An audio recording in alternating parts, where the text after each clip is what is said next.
I would say that my advice would be that first seek to understand the market that you're trying to get into. uh, Really be a sponge to absorb how things work, why things are done the way they're done, just a real education.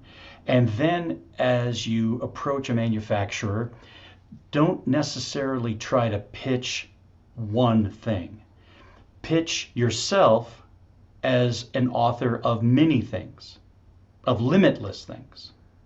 I find that too often, I think we're too object oriented. We're too concerned about the result rather than building a relationship that will maybe yield many, many results. So what you just said, I want to repeat. Pitch yourself and don't focus just on one thing, but focus on many things. Because it starts with you, right? It starts with you as the Mm. designer. It starts with you as the salesperson. It starts with you as the designer at the dealership. Or, I mean, it starts with you, and pitch yourself and let that lead to other things. We see it happen every day. And I love salespeople. I was one of them for a really long time, but they walk into the door of a customer, and before they ask the first question, they know exactly what chair they're selling.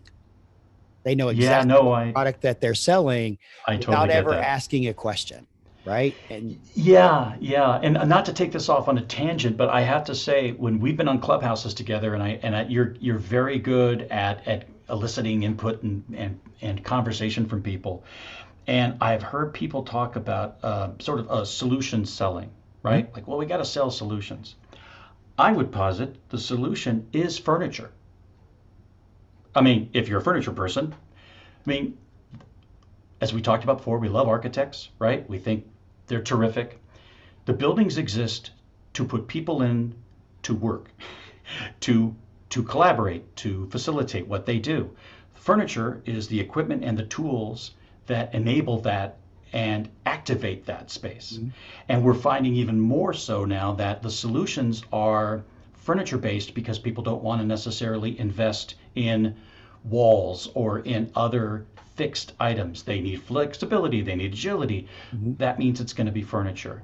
And so we're more challenged than ever now as furniture salespeople, as furniture marketing people, as furniture designers, with understanding the applications of the furniture and what the demand is, and making sure that we respond with agile, flexible, usable solutions. To me, solution selling is understanding that at the end, you're probably going to get to a furniture solution. It may not be necessarily that chair you're going in to pitch, it may be something else. Right. So I love how you phrase that. And I think it's appropriate that you don't go in with just, I'm going to sell this product and this particular brand, but really go in and listen. Listen to what the client needs, because furniture really is the solution in so many ways. But if we go in preconceived that this, I'm going to sell this XYZ chair and this ABC desk, then you may miss the opportunity for other sales because you're so narrow minded on one particular Mm, thing. The yep. furniture sellers, don't be mad at me because I called you narrow minded. That was not my intent, but you get my point, right, Brian? He said it in a loving and caring way, I think.